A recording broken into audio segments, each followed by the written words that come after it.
Je m'appelle Jonathan, je suis libraire à Expérience, librairie qui est place Antonin-Poncet dans le 2e arrondissement, donc en plein centre de Lyon. Et ce soir, c'est le début des festivités du 8 décembre, la fête des Lumières, qui était habituellement une fête où les Lyonnais mettaient des petits lampions sur leur bord de fenêtre. Puis maintenant, quasiment 10 ans, il y a des installations de partout dans les rues de Lyon, avec des artistes qui viennent faire des installations lumineuses et sonores qui drainent des millions de personnes.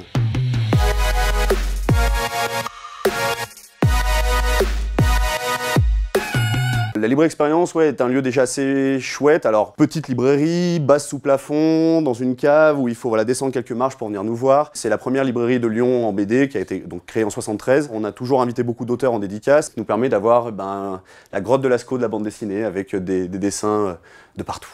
C'est très important, je trouve, d'avoir une vraie âme, une vraie identité. On a un aspect peut-être un peu rock'n'roll, on écoute de la musique un peu fort, on a un lien assez particulier avec nos clients. Certains viennent depuis le tout début, donc un peu plus de 40 ans, d'autres depuis 20 ans, 15 ans. Enfin, c'est vrai qu'on se rend compte maintenant énormément qu'il y a un nouveau lectorat énorme qui s'est créé au fil des années, alors très curieux, qui ne connaissent pas forcément grand-chose au monde de la bande dessinée, qui se retrouvent un peu projetés dans un univers où il y a 6000 nouveautés par an, donc c'est énormissime. Nous, on essaye d'être très présents, puis on a peut-être cette force aussi, c'est qu'on est très prescripteur de nos coups de cœur.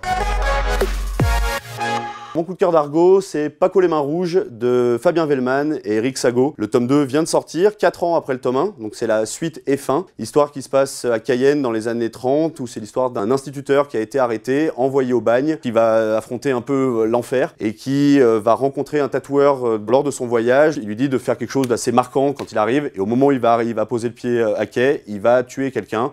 Son surnom de Paco les Mains Rouges va lui être donné, et donc on va suivre après la vie de Paco au sein de de cette prison de Cayenne, et surtout sa relation avec son amant qui est finalement le tatoueur qu'il a rencontré.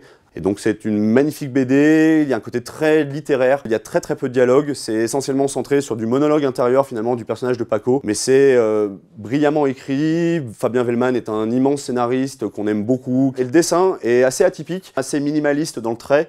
Un côté très carnet de voyage, parce que c'est vrai qu'Eric Sago a fait énormément de carnets de voyage avant de se mettre à la bande dessinée. On n'est pas du tout dans le réalisme du dessin, peut-être un peu classique qu'on a l'habitude de voir, mais qui du coup amène une vraie patte à ce récit très bluffant.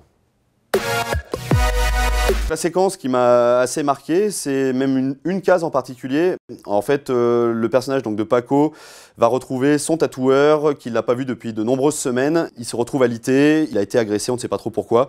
Et au moment où il va ouvrir les yeux, donc il a le visage très impassible, et il va croiser le regard de Paco, et là, un grand sourire va apparaître sur son visage. On sent que le récit part justement sur la reconstruction de Paco, et pas sur ses années de galère, et puis justement sur une rencontre qui va changer à jamais sa vie.